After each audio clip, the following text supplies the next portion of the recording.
I want to discuss a matter which I have been bothered by for years and years. And in the last few months, last year, suddenly certain things came to my mind which I want to share with you tonight, which I hope is going to be of some help to you. I know that some of you have an extensive kind of Jewish background, some of you have not, so I will try to be as clear as I can. Make sure that you are all able to follow somehow. This is not a class for everyone. In French they say this is a class for la crème de la crème, which means to say for really people who are prepared to think outside the box and are able to stand on their own feet, challenge, even sometimes challenge the Jewish tradition, and to try to see what is this all about? How does it work? Jewish tradition is always in progress, never stagnated, or at least it should never be stagnated. And it constantly comes up and should come up with all sorts of new ideas to overcome issues, to re-explain them in ways that we are able to understand them well. And that's what I'm going to do tonight. And I want to warn you, I may be a little disturbing what I'm going to say. And I hope that after this class, when you go home, nobody is able to sleep tomorrow morning because you are disturbed. Because somehow what the Jewish tradition should be doing is actually to disturb. We should not just take things for granted and just say that's because the Rabbi said so, or because a philosopher said so, or whoever it is. We have to try to rethink things and try to see what kind of conclusions we can draw and how it can sometimes help us. All what I'm going to say is a very few insights in a topic about which I could actually speak hours and hours. But I'll try to focus on the main things, and I hope that when you go home afterwards, you will discuss that with your friends, with yourself, and you will rethink it, and you don't have to agree at all with me. That's not at all the point. I just want you to come with me on a train, let's say, travel with me, see what is shown outside, and you look through the window, the beautiful things, the not so beautiful things. And then perhaps one day you can develop these thoughts a little bit more on your own, so that you get a more profound understanding of what's actually going on. So I tell you what my point of departure is. And that in itself is already unusual. I want to tackle an old problem, but I'm going to tackle it from a very new perspective. But it needs your concentration to understand well what I'm trying to get to.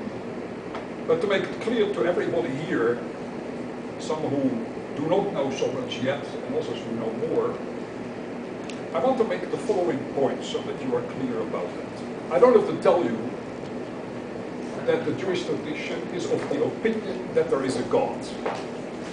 There's somebody out there, we know very little about him, who is responsible for this world, for the universe, and according to the Jewish tradition is also responsible for the Torah, the text, the first 5 books of Moses, which we study every day as Jews. The Bible, as the non-Jewish world calls it, the Old Testament. That's one belief. Another belief, which is fundamental to the Jewish tradition, is that this Bible, or at least the first 5 books of it, are understood, and this is quite a challenge in itself, they are understood as a revelation, which was given to Moses at Sinai a few thousand years ago. I suppose you all have heard about him, where, in according to the real tradition, the text which you find in the Torah, like we have them in the synagogue and we read them Shabbat morning, Saturday morning, we believe that this text is a dictation, and that's quite a claim to make. It's a dictation which God dictated to Moses, and he wrote it down word by word. from the very beginning of Bereshit, which is the opening chapters about the creation of the world, and it finishes a long time afterwards with the moment that Moses dies, just before the Jewish people get into Israel. And you know, there are the 10 commandments in between, and there are many more commandments there. There are stories there about the 40 years that the Jews walked around in the desert before they actually got there, after they got out of Egypt. And this text is understood to be a text which is not made by man, but is made by God. And that's obviously a very unusual claim.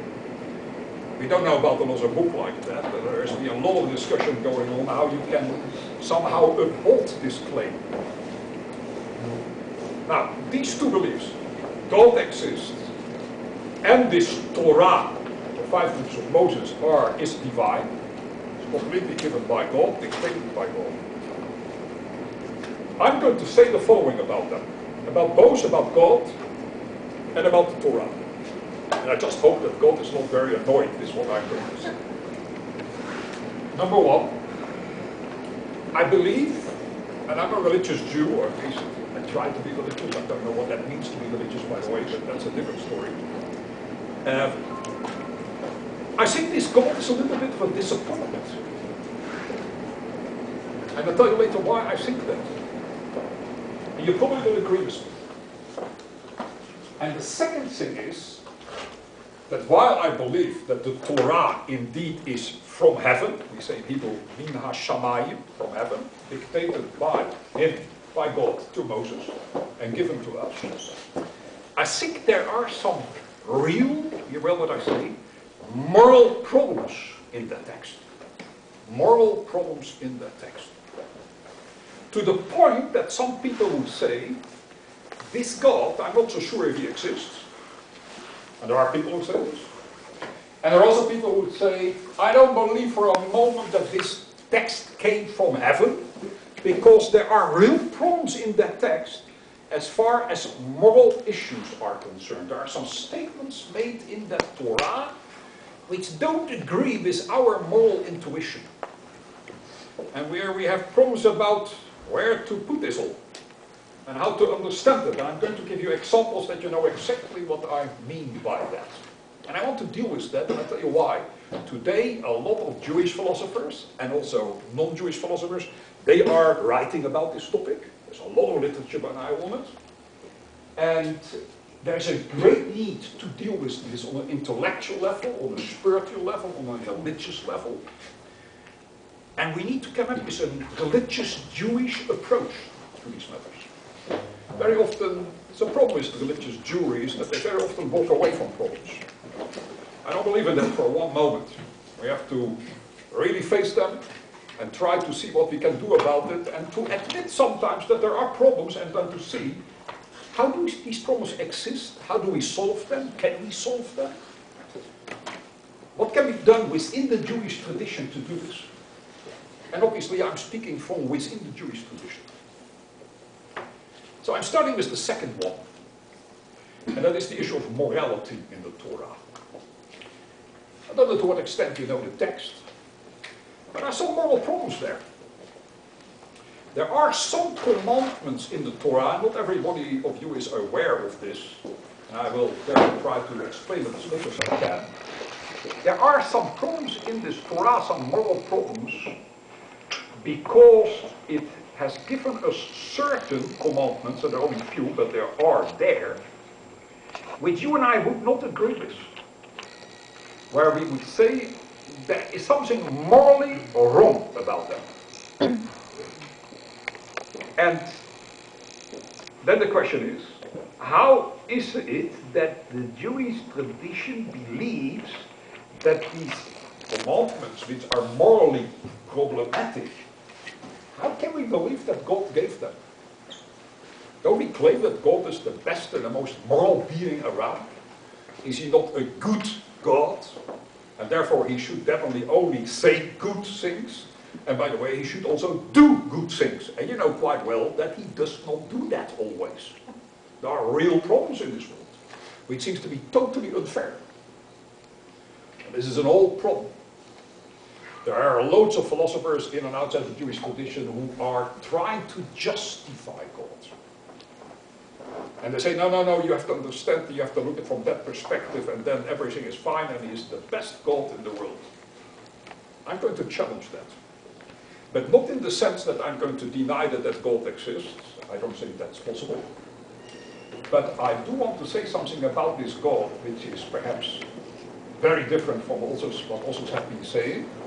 And I hope you get the message. There are, besides having some problems as far as morality is concerned, there is also a problem, which again, I don't know how far you are aware of these things and how much you have read about this, but I just introduce them. You know, we live today in a world where feminism has become an extremely important issue. And the equality between men and women. I don't know about you, but I can say I more or less take this for granted. Men and women are perhaps different, but are definitely on one level. If you look in the Bible, if you look in the Torah, you very much see there that the male man, they overpower all the stories. They're always there. We speak first about Abraham, Isaac, Jacob, Avram, Yitzhak, Yaakov. We hear about Sarah, Rivka, Rachel, Leah, but they're always in the background. It's a little disturbing, because why don't we give them the same credibility and the same credit as we give to the man? And this goes right through the whole of the Torah. It goes right through more or less the whole of the Bible, where the male plays the major role, and the women are a little on the side. From a feministic perspective, this is obviously problematic. Now, we don't have to accept everything what feminists say, but we have to take it into account, and we have to think about that. What's going on over here? Why is there such an emphasis on the masculine side within the Jewish tradition? And I don't want to be apologetic about that. And I don't want to say, no, no, it is not true, and you have to look at it like this, because I don't believe in that, to be quite honest. There are problems. How do you solve them? Can they be solved? What's going on over there? I'll give you a specific law which I find extremely disturbing, and it's in the Torah. Again, I don't know who knows this about this law. The law is called the Mamzer law. You know what a Mamzer is? Do people know? A Mamzer is, we normally translate that in English, it's not a good translation, with the word bastard. It's a child which is born out of wedlock, out of a relationship, a sexual relationship between a woman, hear well what I say, who is married, who has sexual relations with a man with whom she is not married, and the child born out of that relationship is married to Mr. A, and she has relations with Mr. B, she gets pregnant from him. That child is called a mamzer. A mamzer is basically a child, is a normal Jewish child, if these are two Jews, the father and the mother. However, there's a very strange law about this, and that is that that child cannot just like that marry another Jew. It's extremely limited whom that person can marry. I'll give you an example, and it doesn't sound nice. A mamzer, such a child, can only marry another mamzer. And the children which get born from from that marriage, are all mamzering. There's no way out. If he marries with somebody with whom he should not be married, that child again is a mamzer. Which means only one thing. That the child is paying the price for what his parents did wrong. The child is not guilty. The parents did that. And who pays the price? The price is paid by the child. And the rabbis in our tradition already asked the question, how can that ever happen? How did God, if you want to say so, come up with that idea? So totally unfair, let the parents pay the price. The child should not be paying the price, but the Jewish tradition says the child is paying the price. I'll tell you more about it later, how it works, because there are many ways out of this as well. But in principle, it is there. There's also a problem which I'm sure you all have heard about, and that is when a woman wants to get divorced in Jewish law, she needs to get what we call in Hebrew a get, a bill of divorce. If she gets it from her husband, then she's free, she can marry somebody else. If she doesn't get that particular get, that bill of divorce, then she's still considered to be married to her first husband, even when the man has disappeared. And she cannot marry anybody else. She's still married, and a woman can only be married to one man. We call that in Hebrew the aguna problem. In Israel we have a lot of issues like that. An aguna problem is a woman is tied to her first husband. Her first husband walked away from her. Nobody knows where he is. He is not giving this bill of divorce. And she is left under those very unfortunate conditions. This seems to be totally unfair. I would straight away ask the question, if a man can give a bill of divorce to his wife, why is it that a woman can't give a get to her husband? The other way around. That should be fair enough. A bill of divorce which a woman gives to her husband. Here is, you are divorced. No, says the Jewish tradition. There's only one way. A husband can only give that to his wife. True, I cannot deny that. We can even force a husband in giving that bill of divorce. There are ways of doing that. And we go quite far with it. But the principle is very disturbing. That here you have a case where a man has a power which a woman hasn't got. So we have already two laws here. The mamzer law, the bastard law. And we have the law related to the woman who is not able to get divorced so easily. What's the belief? What is the meaning behind that? And I think there's a big problem here. The problem you understand straight away. We always hold, and I believe that also, by the way, that the Torah, the Bible, is the ultimate morality which we know of. And I still believe that. But I cannot deny the fact that there are some problems about this, like these laws. And why it is that the masculine seems to be more powerful than the male, than the female. You may not know that, but I'm in that world. There's a lot of discussion going on about this at the moment. Between professors, rabbis, all sorts of different people. Go to Hebrew University, go to many other places in Israel where I live, and you will see there's a lot of discussion. What can we do about it? How can we overcome this? How can we get around it? Whatever it is. And there are many solutions to that. And I will tell you a little bit more about that later on. But on the end of the day, there is something unfair about this. And the Jewish tradition says, the unfairness, from whom does it come? From God himself. God is unfair. How do you place that? Is in your general belief that God is always good. I'm going to say the following, and please try to follow me.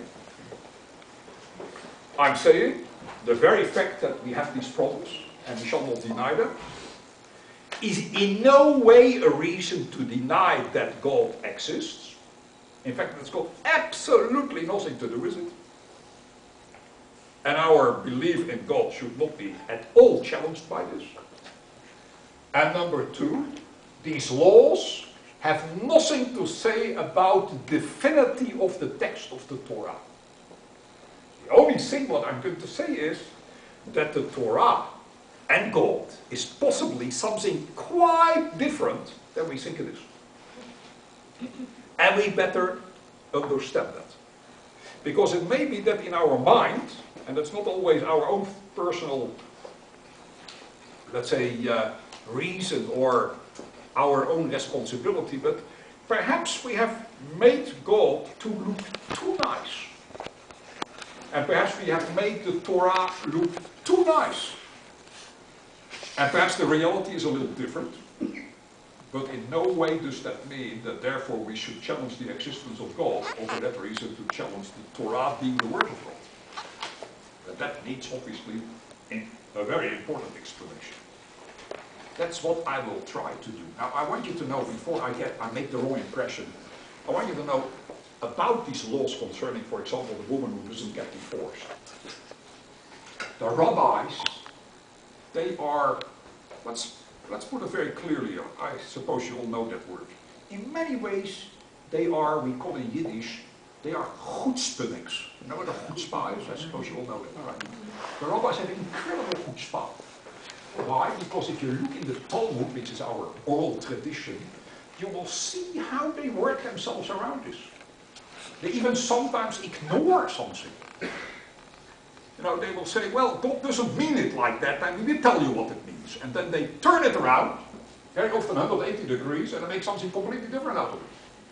And there would be people who say, wait a moment, this is not in the text. And the rabbis say, no, if you read the text a little different, then you will see that we are right. And they have good reasons to do that. It's part of the oral tradition. To the point that you sometimes get the feeling that really the rabbis, they challenge God. And they say to God, I'm very sorry, we don't allow you to say this. We'll give it a different interpretation. We won't deny that you said this, but we are finding ways around it so that we overcome, for example, moral problems. What they, for example, did is a woman who gets divorced, there is a way, we don't use it much, but there's a way to undo a marriage retroactively. You just declare that the marriage never took place. So then she doesn't need to get divorced. Also, she's been living for many years with this man. There are also ways today, very often when people get married, we make all sorts of conditions that in case they want to get divorced, one of the two sides want to get divorced, automatically that will take place. I shall not go into the details how this all works, it's all very academic, but I want you to know about the very fact that this in fact exists. But however much the rabbis tried out, and they did the most marvelous things there, and it's very impressive, by the way, what they did, I don't think you will find that anywhere else in another religion. You have this chutzpah of standing up against God and challenging him. On the end, I have to admit that still there is a problem. A woman is not able to divorce her husband. We need that husband. We will force him into it, perhaps, but if he's not there, then there's very little to do. That's unfair. Now,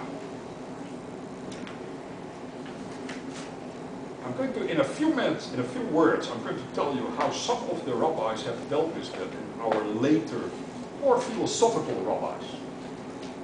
There is, for example, again, I could speak an hour about each one of them because it is all very interesting, and if you want, I give you literature on it, even in English, where you can read all that. There is one approach, for example, which says that the laws in the Torah are not even considered by the Torah itself to be the ultimate morality, but only a step in the right direction. May quite well be when the Torah was given a few thousand years ago, that you could not yet, in a very non-moral environment, which often was the case, you could not straight away go and make the ultimate morality because people would not be able to reach that goal. So what do?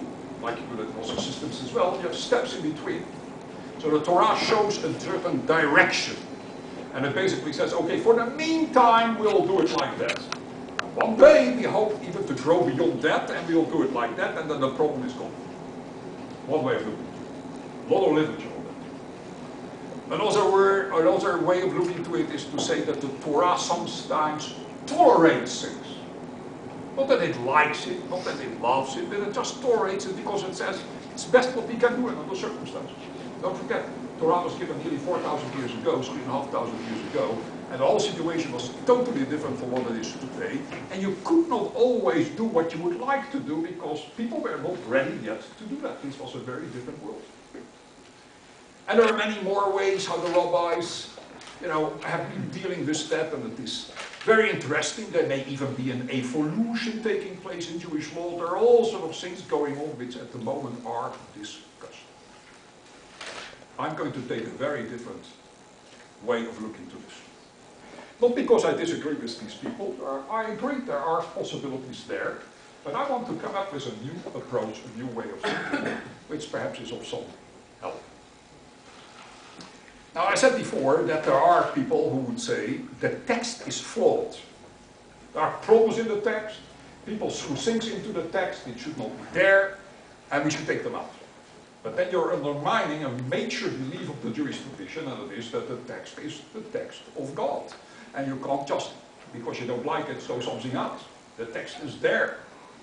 There's an authenticity to it, there's an authority to it, and we have to deal with that. And I want to discuss that from that perspective.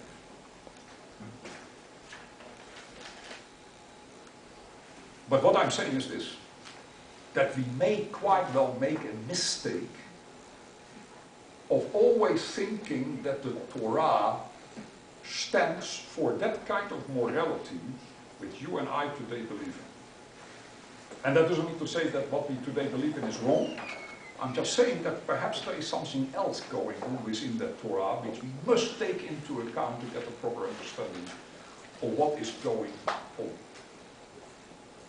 By the way, I want to tell you something else. I'm always very impressed. I have told some of you, I don't know who was there, I come from a very secular background. Probably more secular than many of you do. So I was not raised in this tradition, and I didn't like this tradition, to be quite honest. I didn't see anything great in the Jewish tradition. Why? Because indeed there were problems there. I read the Bible, I found it extremely simplistic, totally outdated. Laws which didn't make any sense to me and which were not relevant to me in many, many ways. And it's only after I studied secular philosophy that I understood that perhaps there's much more to it.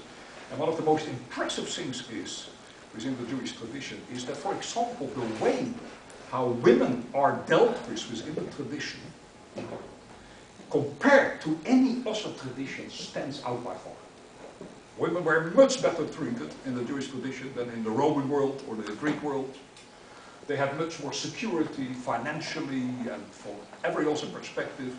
There were lots of ways in which the Jewish women had it much better than many others had around the world. That cannot be denied.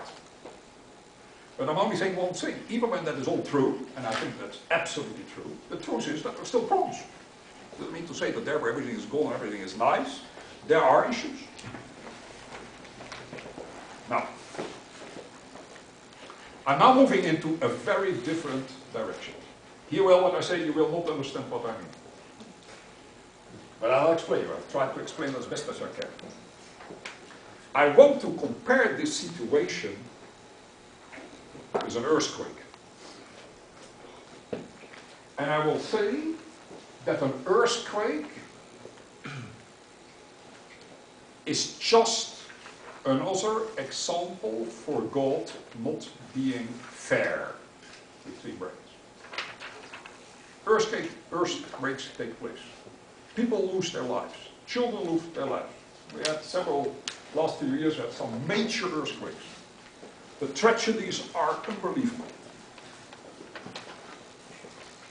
I'm going to compare an earthquake to what I just said about the Torah. In other words, what I'm doing is I'm going to say something about God. I believe that God exists, but I also believe that God is responsible for these earthquakes. Man doesn't create earthquakes, it is only God who makes these earthquakes. Are they fair? No. Are there everything in the Torah is fair? No. There's a certain relationship between them. The relationship obviously is there's something unfair about both of it. The earthquake is unfair. The way how a child from a marriage which is illegal and is something which should never have taken place and pays the price for it, that's also completely unfair. True, one is in the natural world, one is in the world of law, but according to the Jewish tradition, both of them come from God. God is responsible for an earthquake. No way around it.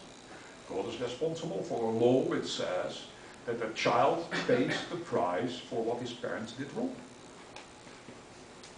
Now, you have in front of you a text. I'm not going to read the whole text to you, which is very interesting, and I hope you will take the time afterwards to read the text. And you go home, and I will tell you what this text is all about. You know, the Talmud, which is our major tradition, one of its most fantastic things, in my opinion, is that the Talmud is an incredible war, an intellectual and spiritual war. Why? Because what is happening there is unbelievable discussions between the rabbis who did not see eye to eye, who happened to disagree about a lot of things. So the Talmud is a war, it is a way of discussing things, not agreeing, trying to find the truth about it, not always successful. And there are hundreds of rabbis in that Talmud which are in disagreement with other colleagues of theirs. And they are quite sharp-minded, and they are not in any way always so polite. They really say what they think about somebody else's opinion. And it clashes all the time, which, by the way, I find absolutely fantastic. Because there's one thing about this Jewish tradition is that it is a long, ongoing tradition of discussion and of disagreement. And you know, there's nothing better in the world when you have a disagreement. You know why? A tradition which loves disagreement will stay alive. Any disagreement or any particular tradition which says, oh, everything is fine and beautiful and we all agree, it will die out. I dare to say that one of the reasons why you and I are still Jewish today is because the rabbis a long time ago used to fight about everything, and therefore this particular war between them gave the life and the spirit into them, which continues every year again. It's a marvelous thing. No tradition has ever survived if its members agreed. They survive when members don't agree and they continue the discussion. So here on this particular page, there is a very interesting controversy between two great Talmudical schools. They are called in Hebrew Beit Shammai and Beit Hillel. House of Shammai and House of Hillel. They were two outstanding sages, and they disagreed on everything. They were great people, they had tremendous respect for each other, but they disagreed. Now, they normally always disagree about Jewish law. One says it is permitted, and the other one says it is not permitted.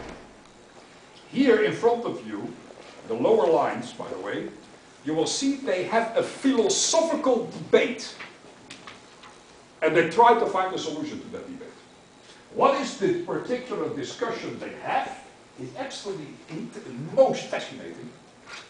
It is a discussion about the following question. Is it better for man to be created, or is it better for man not to be created? That's what they discussed. The Talmud says they discussed this for 2.5 years.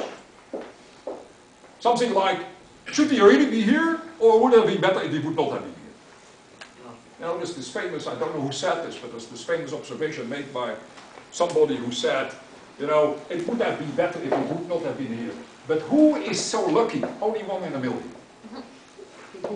Yeah, there is a problem here of, yes, wanting to exist, or should exist, or not to exist. So one school says, here it is, it would have been better for man not to exist. And he also says, no, it is much better for man to exist. They debate this for 2.5 years. The Talmud doesn't give us any information how that debate took place. I would have loved to be there and to hear this. Were they debating this the whole day? Should we be here? Should we not be here? Did they go through all the philosophical systems, in favor or against it? I don't know, because the Talmud doesn't give us any information. But what do? This is absolutely remarkable. After 2.5 years debating this, they say, you know what, let's put this to a vote. We'll vote. And whoever says, who has a majority vote, that's the truth.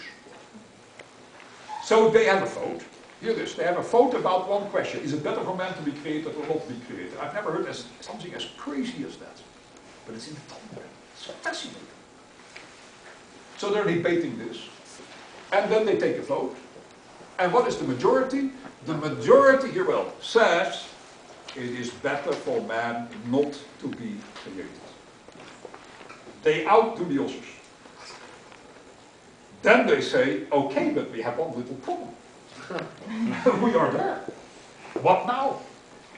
And they answer, well, you know, now that we are in anyway there, it would have been better if we would not have been there, but now that we are there, all what we can do is let us serve God and do whatever God tells us to do. For Jews that means to keep the commandments and to live a Jewish life.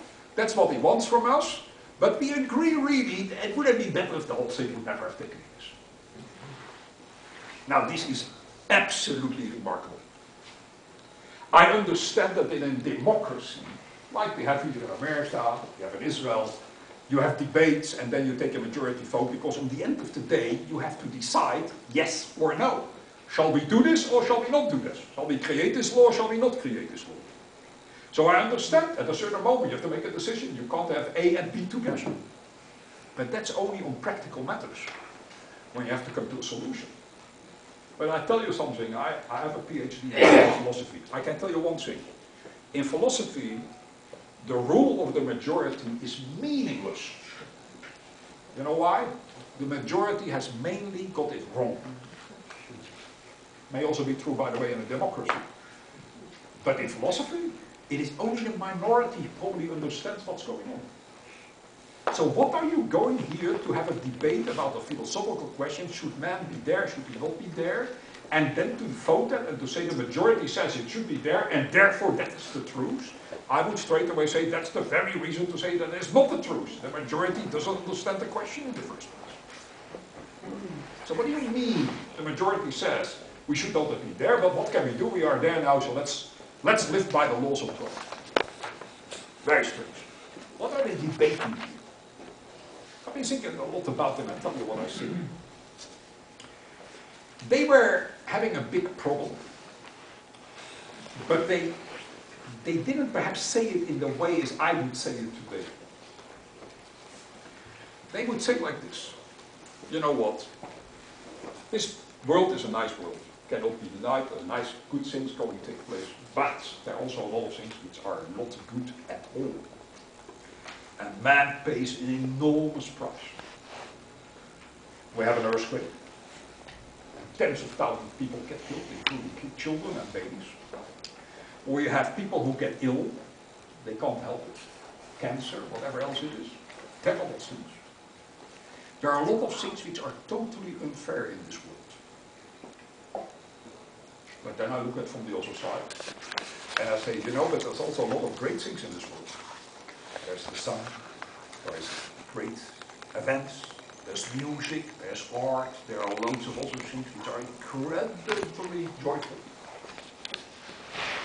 But, and I hope you understand what I'm saying, all the joy in the world, and all the fantastic things which take place that you and I enjoy, does that stand up against the pain of one thing? Does that stand up against the pain of one particular person who is in great anguish? That is a very difficult question to answer. And I think that many people would say, well, you know, it is all not worthwhile to have all that joy if we know that on the other side so many people are terribly suffering. And if that's true, then I understand quite well why Beit Shammai or Beit Hillel, one of these two schools, not clear who said what, that they said, you know, it is not worthwhile in the first place. It would have been better if man would not have been there. You know why? Because if that would mean that man will not have any pain because he won't be there, then there are no problems. Then everything is fine. Because everything is fine when, the moment that there is no pain, that there is no suffering, that there are no illnesses, that there is no earthquake. And what does that mean? That means that the only way how you can have that condition, and please hear well what I say, is when man would not be there. Because the moment that man is there, as man, as a human being, we are limited. We have ultimately, we've always got forms of pain. If we would not be there, then there's nothing to worry about because we won't be there. Now many of my colleagues would say to me, wait a moment, but that doesn't work at all. Because after all, there are people, we would argue, that it is worthwhile to pay that pain. Why? because there are also certain advantages of being there instead of not being there. And if I put it in very religious terms, I would say like this. Many religious Jews would argue like this, and I understand that fully. I've argued that myself for many years. You know what? If we are there, we have the joy of keeping the commandments, of observing the commandments. We have the joy of doing all these great Jewish things, and I will be the last one to deny that, because I enjoy that myself as well, very much so. So why is that not worthwhile paying the price? In the form of that sometimes you also have pain. There is also suffering going on. Others would say to me like this, Robert Cardozo, you're completely wrong, you know why? Because this place here in this world is only a little place where we are for 120 years, we Jews say, and then we move on to another world, we die and we move somewhere else.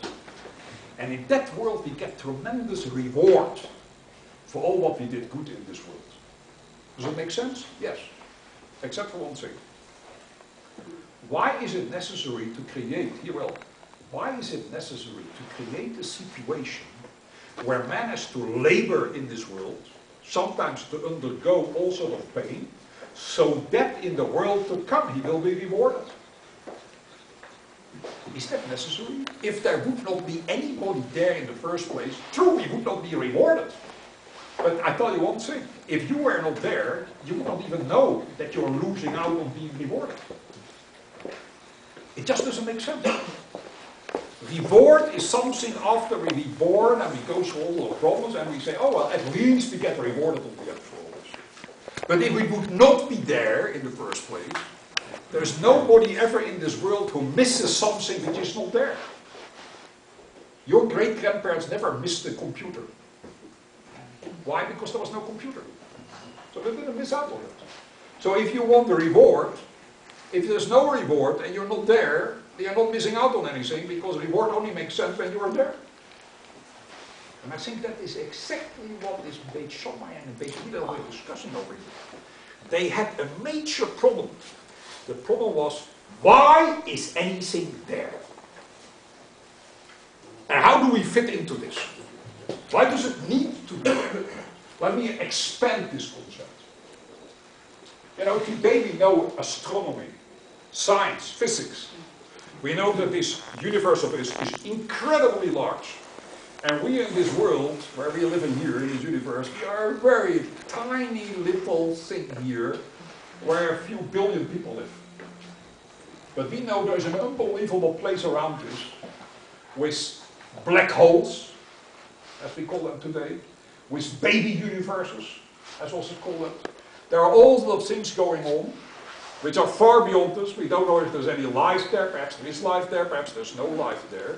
But we have to ask a very important question. If I would be able to meet God on a personal basis, I would say, why do we need this? We probably never get there.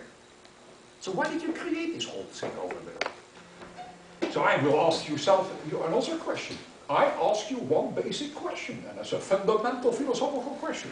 The question is, what motivated you to create this? What are your reasons behind this? And Beit Hillel and Beit Shammai, in this piece which you have in front of you, they said, you know what, we will not be able to answer that question. Why? Because we need to have information which is totally beyond us. You need, and this is not an apologetics, this is real stuff. If we want to know why God created this world and this universe, we really need to be God.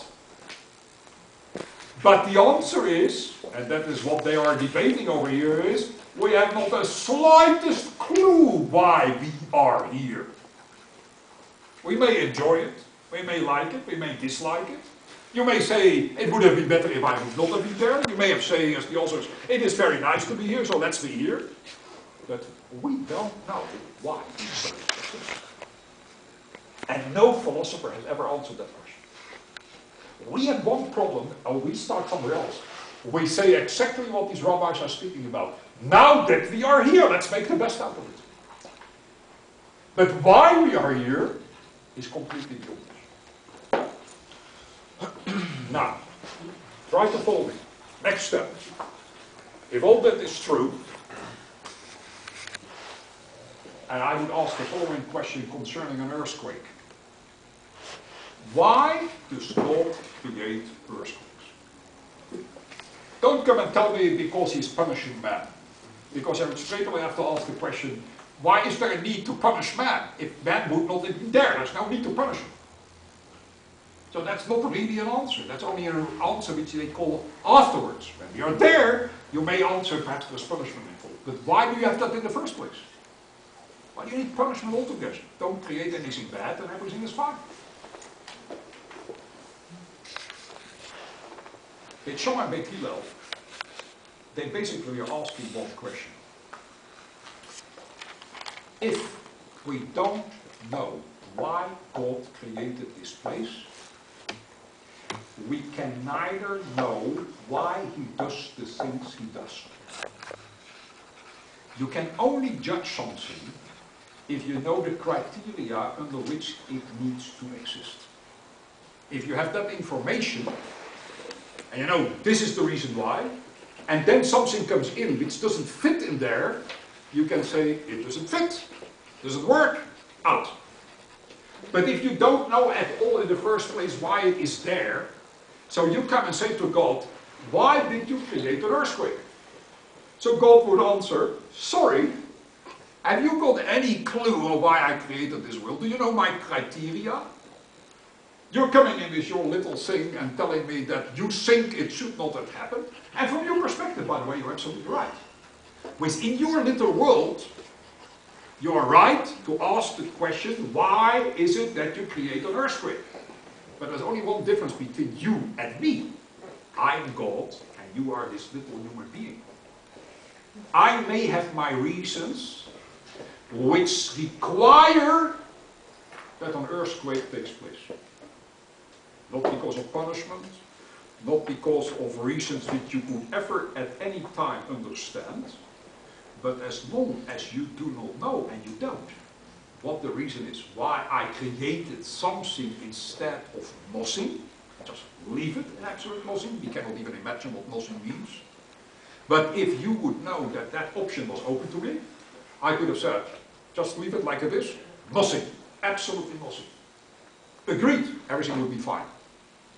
I agreed, or better, I on the end decided that this is not what I wanted to do. Something needs to exist. And once it starts to exist, or I created it, then there are issues over here, and these issues are extremely difficult to understand, for man totally unable to understand. And that requires that I have my reasons why things happen in a way which you definitely and correctly don't agree with. We have no clue why an earthquake exists. You know why? Because we have got no clue why God created the world. So there's nothing to judge by. You can only judge something when you have criteria which are there by which you judge if it should fit or it should not fit. If you don't have these criteria, then you have to realize that you're speaking about something you don't know anything about. I wrote in an article which I published for a long time